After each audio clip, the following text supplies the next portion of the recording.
Paliwanagin naman sa Senado ang Bureau of Immigration o BI at Civil Aviation Authority of the Philippines o CAAP matapos ang umano'y pagtakas ni dismiss Banban Mayor Alice Guo.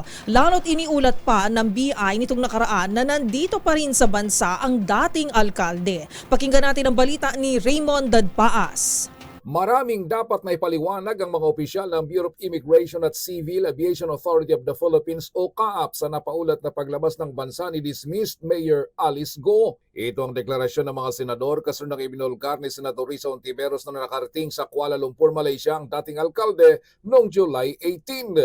Ayon kay Senate Pro Tempore Jingo Estrada, ilang beses tiniyak sa kanila ng Bureau of Immigration sa pinakauling hearing ng Senate Committee on Women and Children na nasa bansa pa si Mayor Guo.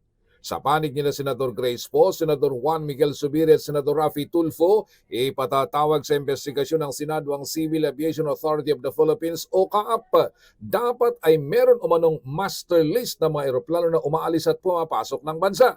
Ito ay dahil sa paniniwalang isang chartered flight ang sinakyan ni Mayor Guo patungo ng Malaysia. Sa panig naman ni Senador Loren Legarda, isang national security concern ang nangyari sa kaso ni Mayor Guo. Dahil nalantad na ito ay isang Chinese national ngunit naging alkalde at nakalabas ito ng bansa sa paniniwalang siya ay tinulungan ng ilang mga opisyal ng gobyerno at mga law enforcers. Sa pagbubulgar ni Senador Hontiveros ay nagkaroon sina Mayor Guo ng reunion kasama ang kanyang mga kapatid, magulang at kaibigan na si Cassandra Ong sa Singapore.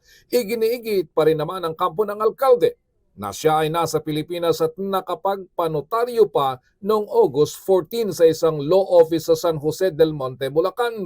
Si Mayor Guo ay pinaghanap ng Senado sa investigasyon na ikinasa hinggil sa operasyon ng Philippine Offshore Gaming Operators o POGO sa Bamban, Tarlac.